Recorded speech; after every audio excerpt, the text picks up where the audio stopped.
सांसें रुक गईं, आंखें बाहर आ गईं, कपड़े पूरे ख़राब हो गए।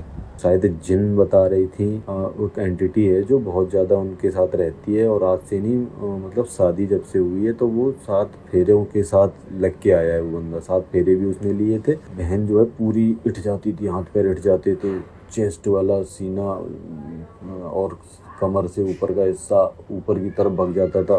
देखते हुए डर लगता था, आंखें पूरी बाहर आ जाती थी, फट जाती थी। जय श्री राम दोस्तों, आप सभी का स्वागत है अक्षय वशिष्ठ चैनल पर।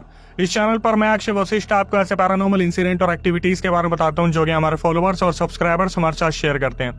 इंस्टाग्राम आईडी, जीमेल आईडी और अब एक ऐसा फोन नंबर जो कि आप स्क्रीन पर देख सकते हैं। तो कभी आपके साथ कोई पैरानॉर्मल इंसिडेंट हुआ हो, आप उसे रिकॉर्ड करके भेज सकते हैं। मैं अक्षय वशिष्ठ उसे नरेट करूंगा अपनी आवाज में। आगे बढ़ने से पहले एक बार धन्यवाद जो आप हमारा इंस्टाग्राम, यूट्यूब को इतना प्यार दे रहे हैं। ये जो रियल इंसिडेंट हम आपके सामने लेके आते हैं, आप में से कुछ लोग हैं जिन्होंने अपने ऐसे दर्दनाक हादसे हमसे शेयर किए जो अपनी जिंदगी में बहुत ज्यादा परेशान रहे या अभी भी बहुत ज्यादा परेशान चल रहे हैं, जो लोग नहीं चाहते कि आगे आने वाली जनरेशन अपने ऊपर कोई ऐसा बोझ उठा ले जिसे वो जिंदगी भर हटा ना पाए। कभी आपने सुना है कि जो हमारे पूर्वज होते हैं, जो हमारे पितर होते हैं, ये अपनी सक्सेस पाने के लिए, मतलब अपनी जिंदगी में बहुत सारी चीजें पाने के लिए किसी दूसरी चीजों का सहारा लेते हैं। एग्जाम्पल के तौर पे मान लीजिए मेरे दादा, परदादा या उनके कोई जो है बड़े रहे होंगे हमारे परिवार में, अपनी इच्छाएं पूरी करने के लिए वो जिनकी सेवा करते हों या फिर किसी आत्मा को पूजते हों, अपने पितरों को छोड़ के वो किसी ऐसी एंटिटी की पूजा करें या उन्हें ऐसा स्थान दे दे भगवान का जहां पर आगे जाके उनका पूरा परिवार बर्बाद हो जाए। वैसे हमारे एक प्रीवियस पॉडकास्ट में मनोज चौधरी आए थे जिन्होंने इसी तरीके का पूरा रियल इंसिडेंट बताया था। आज फिर दोबारा हमारे पास एक ऐसा रियल इंसिडेंट आया जहां पर एक इंसान अपने पूर्वजों की जगह शैतानों को पूजा करता था और उसके बाद कैसे पूरे परिवार का खात्मा होता चला गया। ये पूरा रियल इंसिडेंट स्टार्ट होता है 1984 में, जहां पर हमारे जो सब्सक्राइबर हैं अंशुल, उनका उस टाइम पर जन्म भी नहीं हुआ था। इन्होंने अपने परिवार के बारे में बताना शुरू करा कि अक्षय भाई, मेरा जो परिवार है वो जमींदारों का परिवार था। मतलब एक टाइम पे इनके परिवार के पास बहुत अच्छा खासा पैसा था। जब इनका जन्म भी नहीं हुआ था 1984 में, इनके जो दादाजी थे वो एक जमींदार इंसान थे, बहुत ज्यादा जमीन थी। अंशुल के परिवार में दादा दादी और उनके जो बच्चे थे, मतलब अंशुल के पापा और उनके चाचा जी थे। घर में पूरी तरीके से खुशियां थी, किसी चीज की कमी नहीं थी। 1984 में इनके पापा की शादी इनकी मम्मी से होती है। शादी होने के बाद जैसे घर में अजीब सा ही व्यवहार होना शुरू हो जाता है। मतलब सबसे पहले जो अंशुल के पिताजी थे, 1984-5 में उन्होंने एक नई जिद सी पाल ली थी और एक नया शौक सा पाल लिया था। वो शौक था काला जादू सीखना, तंत्र मंत्र सीखना, लोगों की मदद के लिए या फिर अपनी चीजों को पूरा करने के लिए। रात भर वो घर में नहीं रहा करते थे। अपने दोस्त के साथ वो पता नहीं किन गुरुजी से सिद्धियां सीखने जाया करते थे। तंत्र मंत्र करते टाइम उन्होंने इतनी ज्यादा सिद्धियां पा ली थी, उन्होंने अपना पूरा का पूरा जो लुक होता है, मतलब जो पहनावा होता है, वो तक बदल लिया था। धीरे धीरे वक्त बदलता गया और इनके पिताजी का जो रवैया था वो भी बदलता गया। जैसे कि इनके पापा ट्रक चलाया करते थे, तो बहुत सारे लोगों ने एक चीज नोटिस की थी, खास करके इनके हेल्पर जो टाइम टाइम पर बदलते रहते थे, वो ये चीज देखते थे कि इनके पापा जब ट्रक चलाया करते थे तो ट्रक चलाते चलाते कितनी बार ऐसा हुआ है कि अंशुल के पापा सो गए हैं लेकिन ट्रक जो है अपनी स्पीड में आराम से चल रहा है। इनके पापा अचानक से उठते थे और फिर दोबारा ट्रक को चलाने लगते थे, जैसे कोई एंटिटी उस ट्रक को चला रही है, जब तक अंशुल के पापा अपनी नींद पूरी कर रहे हैं। अब सुनने में ये वाक्य बहुत ही अजीब लगता है, लेकिन ये चीजें इनकी फैमिली में धीरे धीरे बढ़ती गई। अंशुल के जन्म से पहले उनके 3 भाई और 4 बहनें थी। मतलब दादा दादी, अंशुल के पापा मम्मी और 8 बच्चे घर में थे, उनके चाचा जी को मिला के। बाद में चाचा जी की भी शादी हो गई थी। लोग अपना उतारा करवाने के लिए रात भर इनके पापा के पास आया करते थे। एक और दोस्त थे इनके पापा के साथ जिन्होंने वो सिद्धियां ग्रहण की थी। सिद्धियां ग्रहण करते टाइम क्या हुआ, जिस तरीके से लोग उतारा करवाने आया करते थे, इनके पापा उतारा किया करते थे। लेकिन एक रात जो चीज हुई जिसकी वजह से उनका पूरा परिवार तबाह हुआ, वो अब मैं आपके सामने रखने जा रहा हूँ। एक रात इनके पापा जब सिद्धि कर रहे थे, ये भी बाद में पता चला कि ऐसा कुछ हुआ था। सिद्धि करते टाइम इन्होंने जो अपने एक चौतरा था अपने ही घर में, वहां पर बरामदे में एक चौतरा था, वहां पर ये सिद्धि किया करते थे, वहां पर नींबू काटा करते थे और भी बहुत सारी चीजें यूज किया करते थे। शायद इन्होंने ड्रिंक कर रखी थी, इन्होंने भोग दिया था, खुद को भोग दिया था या एंटिटीज को भोग दिया था, पर उस रात इनकी जो क्रिया थी वो बहुत ही बुरी तरीके से गलत हो गई। मतलब क्रिया में जो चीजें पूजने वाली थी उनसे खिलवाड़ सा हो गया था। ऐसा लग रहा था जिन एंटिटीज को अभी तक ये पूज कर अपना काम करवाया करते थे, वो एंटिटीज इनसे बहुत बुरी तरीके से नाराज हो गई थी। अब ये चीज उस टाइम पर अंशुल के पापा को पता नहीं चली कि सिद्धियों से खिलवाड़ हो गया या फिर ये भोग देने में कहीं पीछे रह गए। इनके पापा सिद्धि करने के बाद ट्रक लेके निकलते हैं और उस टाइम पर हेल्पर अवेलेबल नहीं था, तो इनके पापा ने इस चीज को ठाना कि आज मैं खुद ही ट्रक लेके जाऊंगा। जैसे कि मैंने आपको बताया कि सिद्धि गलत तरीके से हो गई थी। इनके पापा ने क्या करा, जब वो ट्रक ले जा रहे थे उनका इतना बुरा एक्सीडेंट हुआ जहां पर पूरा का पूरा ट्रक एक नदी में उतर गया। जब ये चीज इनके घर वालों को पता चली तब तक गांव वाले जो थे आसपास के, उन्होंने जो है कूदना शुरू करा नदी में और ट्रक के अंदर जो है इनके पापा को ढूंढना शुरू करा। ट्रक में से सामान तो मिला लेकिन इनके पापा नहीं मिले। ये सूचना जब घर तक आई तो घर में बहुत बुरा एक मातम सा छा गया था। ये सब देखने के बाद जो इनके सबसे बड़े वाले भाई थे अंशुल के, उन्होंने कमांड संभालने की कोशिश की। उन्होंने अलग अलग जगह पर नौकरी करने की कोशिश की लेकिन कहीं भी बात नहीं बनती थी। 1 महीना गुजरा, 2 महीने गुजरे, 3 महीने गुजरे। 6 महीने बाद अचानक से इनकी जिंदगी में एक रोशनी सी आई जब अंशुल के पापा लौट के घर आ गए। कहाँ गए, किसके साथ रहे, क्या हुआ, कुछ भी उनको याद नहीं था। बस उन्हें यह पता था कि वो नदी में गिरे और उसके बाद उन्हें कुछ भी याद नहीं था। जब उनकी आंख खुली तो 6 महीने ऑलरेडी बीत चुके थे। अंशुल के पापा घर में आते हैं और जब घर में आते हैं तो उनकी वेशभूषा बिल्कुल अलग थी। उनके बाल बिखरे पड़े थे, ऐसा लग रहा था जैसे सालों सालों से कोई इंसान नहाया नहीं है, उसने कुछ खाया नहीं है। और जब वो वापस आए तो उनका व्यवहार बहुत ज़्यादा बदल चुका था। मतलब छोटी छोटी बात पर घर में लड़ाइयाँ हो जाती थी। तो जो दादाजी थे वो जमींदार थे, उनकी अब 50-60 बिग्गे ज़मीन थी। दादी जी भी उनके साथ रहा करती थी। घर में सब बहुत सही तरीके से रहते थे लेकिन वो एक फाइनेंशियल सिचुएशन जो सुधरने वाली बात थी वो बच्चों की नहीं सुधर रही थी। तो दादा भी ज़्यादा हेल्प नहीं किया करते थे। लेकिन जब पिताजी वापस आए अंशुल के और उनकी किसी बात पर दादा दादी से बहुत बुरी बहस हो गई। दादा से उनकी धक्का मुक्की स्टार्ट हो गई और जब दादी बीच में आई तो अंशुल के पापा ने दादी को इस तरीके से अपने बचाव में धक्का मारा कि उनकी दादी गिरी और गिरते ही उनका सर पता नहीं कहां पर लगा, जहां पर लगते ही उसी टाइम उन्होंने दम तोड़ दिया। दादाजी ने जब ये चीज देखी तो उन्होंने क्या करा, इनके पूरे परिवार के ऊपर से अपना हाथ हटा दिया। वो अपनी जमीन के जितने भी कागज थे वहां पर से उठाकर इनकी जो एक कजन बुआ थी वहां चले गए कानपुर में शहर की तरफ। अब क्या हुआ, इनके चाचा ऑलरेडी शादी करके जा चुके थे। यहाँ पर अंशुल के जो पापा थे और अंशुल के भाई बहनों की हालत जो बिगड़ी वो उन्हें रोड पर लेके आ गई थी। धीरे धीरे इनके जो हालात थे वो बद से बदतर होने लगे थे। चीजें समझ से बाहर हो गई थी। फैमिली में आपस में सब में लड़ाइयाँ होनी शुरू हो गई थी। मम्मी पापा की लड़ाई अब डेली बेसिस पे होने लगी थी। उस टाइम पर अंशुल बहुत ज्यादा छोटे थे, जो हमारे सब्सक्राइबर है बताने वाले। लेकिन जो सबसे बड़े भाई थे उनकी उम्र रही होगी 14 से 16 साल।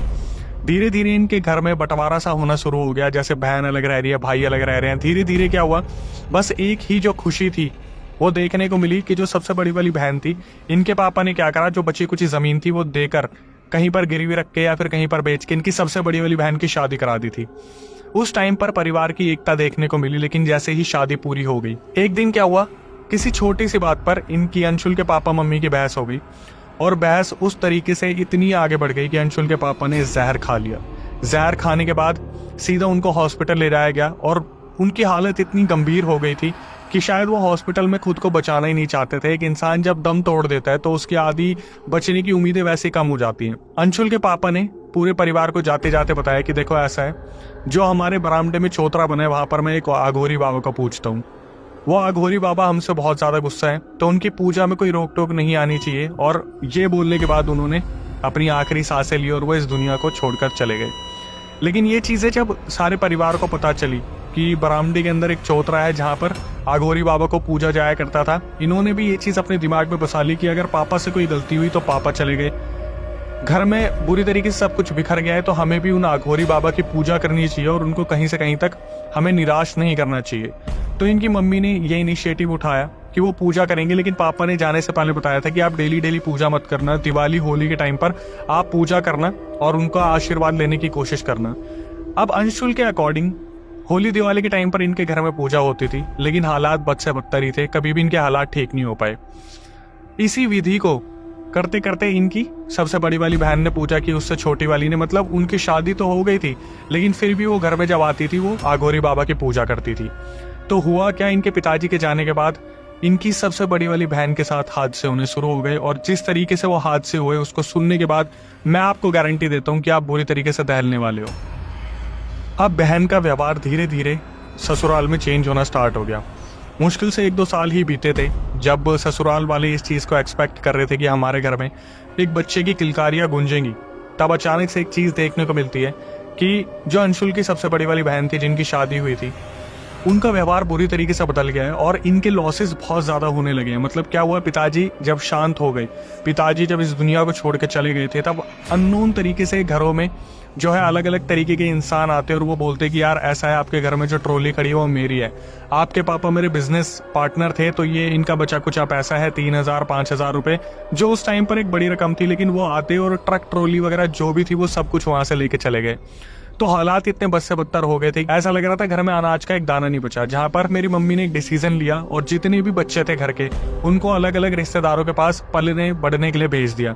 तो अंशुल को भेजा गया सबसे बड़ी वाली बहन के पास। एक तरीके से वो वहां पर गए और उन्होंने अपनी पढ़ाई कंटिन्यू की, लेकिन इस दौरान अंशुल ने जो चीजें अपने घर परिवार में देखी वो बहुत ज्यादा दर्दनाक थी।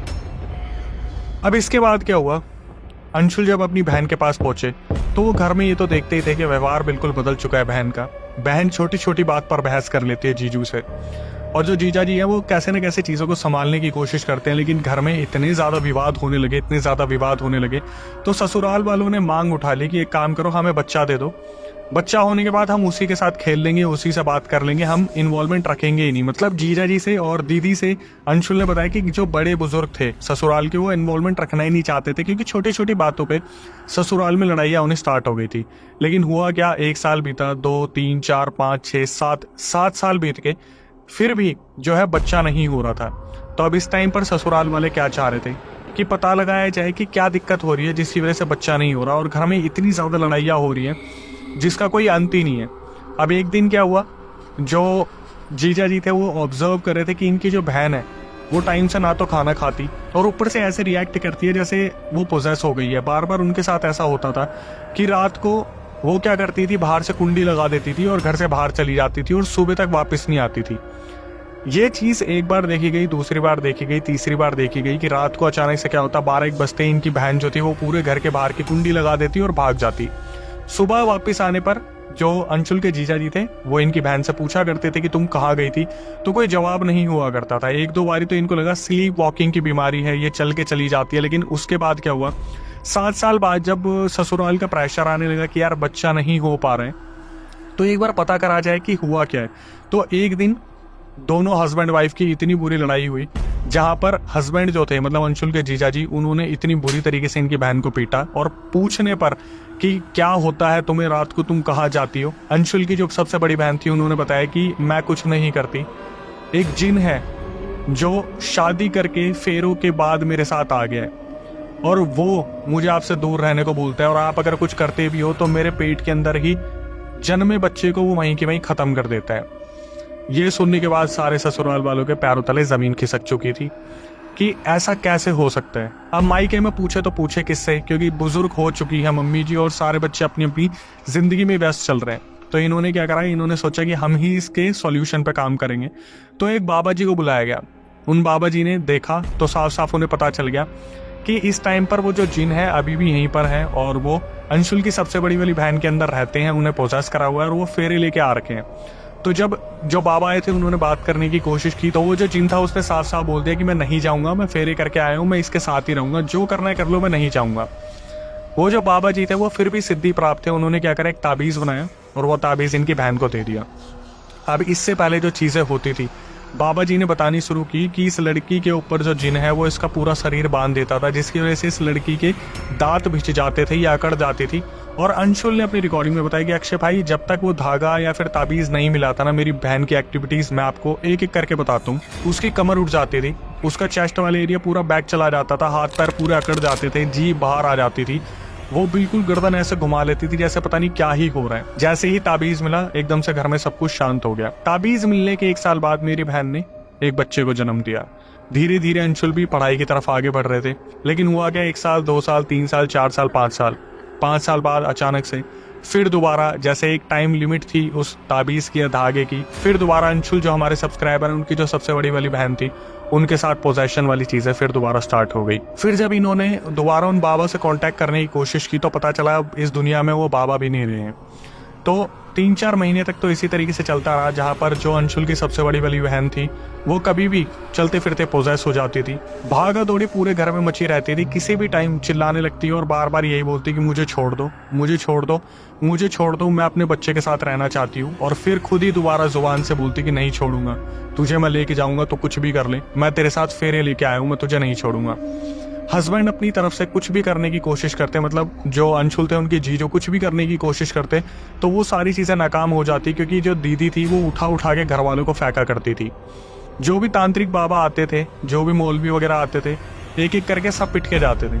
मतलब ये मान लो मेरी बहन के सामने आने के बाद वो इस तरीके से अपना दिखाते थे प्रयास कि अरे मैं तो कर ही दूंगा, मैं तो निकाल दूंगा, लेकिन फिर मेरे बहन के अंदर जो जिन आता था वो सबको इतनी बुरी तरीके से पीट के भेजता था कि वो दोबारा कभी मुंह मोड़ के देखते नहीं थे। और 4 गांव दूर तक ये पूरी खबर फैल चुकी थी कि जो दीदी है उनके अंदर कोई बहुत बुरी तरीके से पोजेशन आ रखा है। तो मेरी दीदी को सब लोग जो थे ससुराल वाले वो बांध के रखा करते थे।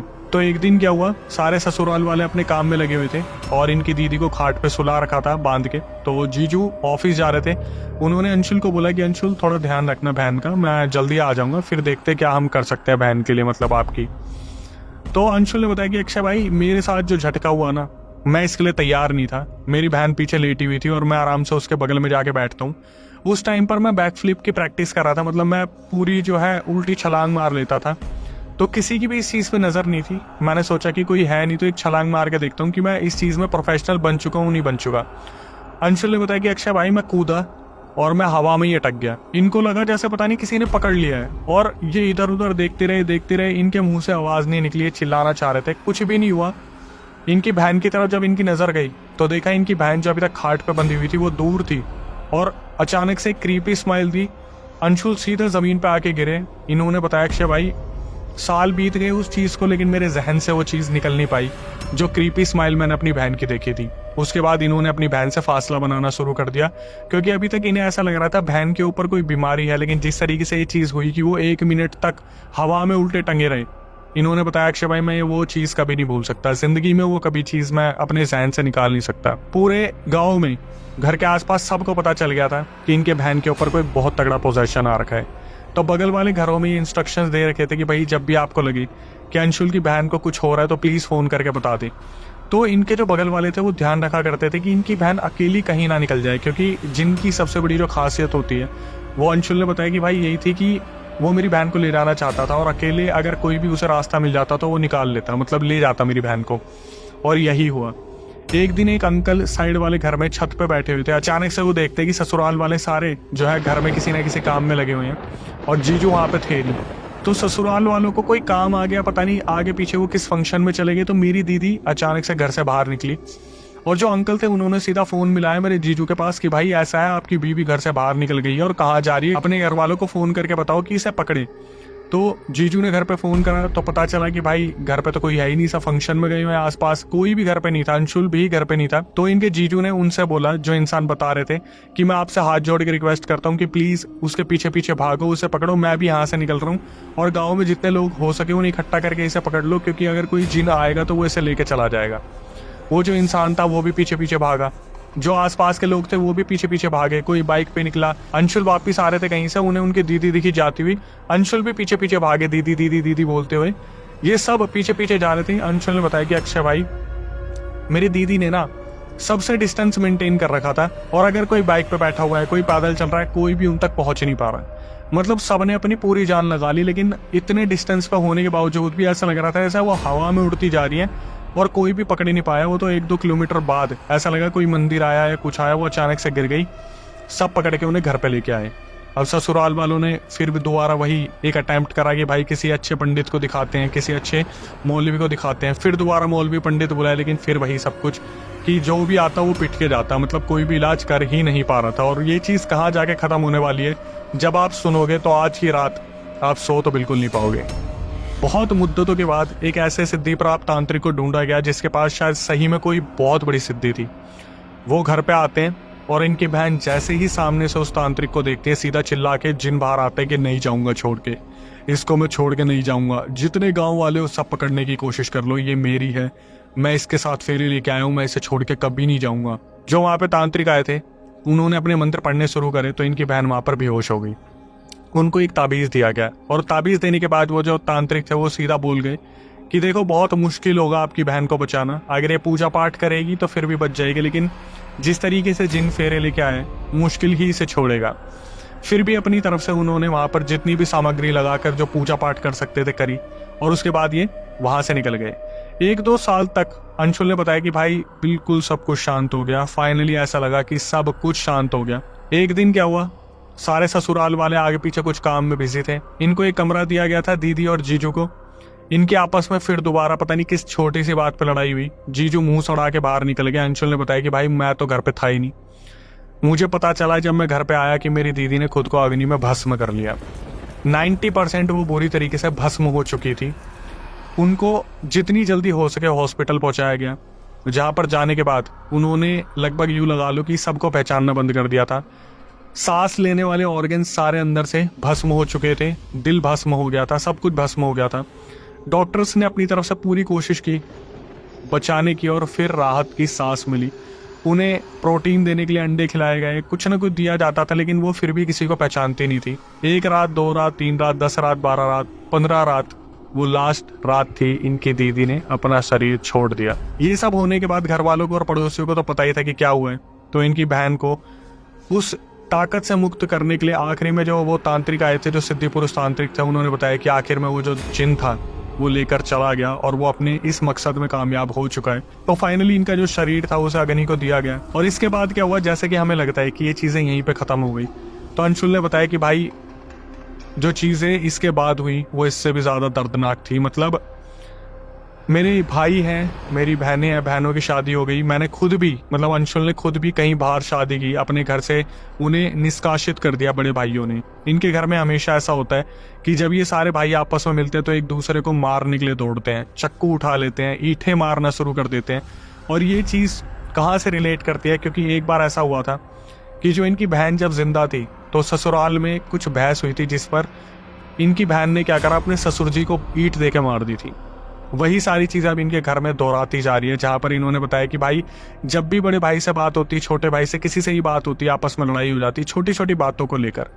तो अभी भी इनकी ज़िंदगी में वो सारी चीज़ें इतनी बुरी तरीके से चल रही है, जहाँ पर अंशुल ने बताया कि अक्षय भाई अगर हो सका तो ये रिकॉर्डिंग बहुत बड़ी हो रही है, मैं सेकंड पार्ट में बताऊंगा कि हमारे घर में और कितनी चीज़ें चल रही है। लेकिन कमेंट सेक्शन में आप ज़रूर बताइएगा अगर आप जानना चाहते हैं कि हम जब किसी एंटिटी को पूजते हैं, मतलब किसी एक बहुत बड़ी एंटिटी को पूज देते हैं, अपने कुल देवी देवताओं को साइड में रख के, अपने देवताओं को साइड में रख के, अपने भगवान को साइड में रख के, तो घर में किस तरीके से विनाश होता है। आज भी अंशुल का ये मानने कि हमारे पिताजी ने जो गलती की वो बहन ने भी भुगती, क्योंकि पिताजी के बाद सबसे पहले सबसे बड़ी बहन हुई थी और उसने पूजा पाठ किया था। जो पिताजी बोल के गए थे कि दिवाली पे या होली पे पूजा पाठ करना, तो बहन उसका सबसे बड़ी सदस्य बनी, जहाँ पर वो जिन जो था या जो भी वो शक्ति थी वो साथ में लेके चली गई। और अब पता नहीं अगला नंबर किसका आने वाला है। तो मैंने अंशुल को पर्सनली मैसेज किया, भाई मेरी तरफ से जो मदद होगी मैं करूँगा, बट जो भी चीज़ें इसके बाद हुई है वो हमारे व्यूअर्स तक ज़रूर पहुंचाई जाए। तो उन्होंने भी बोला कि हाँ भाई वक्त निकाल के मैं भेजूंगा कि अब हमारी ज़िंदगी में क्या चल रहा है।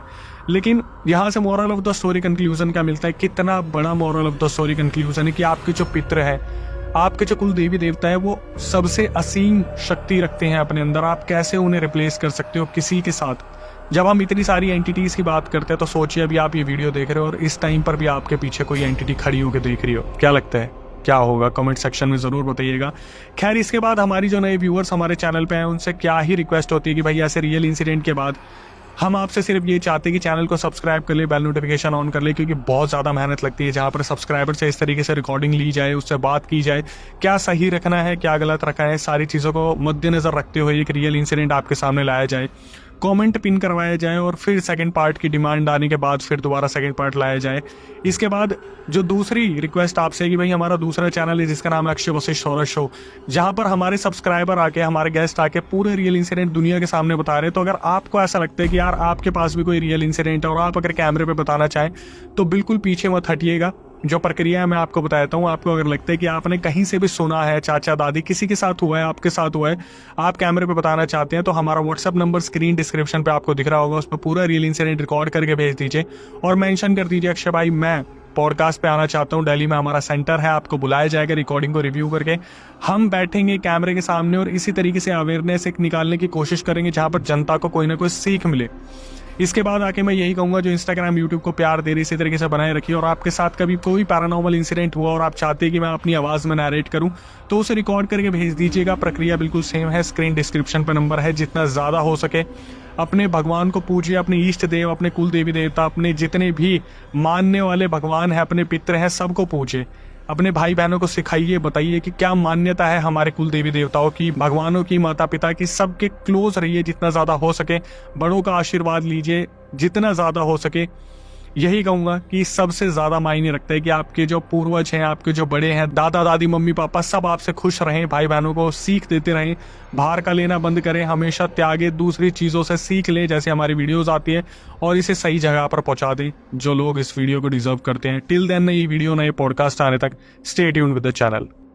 हॉस्पिटल ले जाके डॉक्टर ने बता दिया कि 90% चल चुकी हैं, अब इनका कुछ नहीं हो सकता है। तो ऐसे करके वहाँ पे उनकी लगभग 15 दिन तक हॉस्पिटल में रहने के बाद उनकी जो यात्रा थी वो ख़त्म हो गई। आपस में मरने को दौड़ते हैं, भाई भाई आपस में लड़ जाएंगे तो कोई अपना पेट फाड़ने लग जाता है, चाकू से अपने सीने को चीरने लग जाते हैं, लोग अपना सर फाड़ने लग जाते हैं।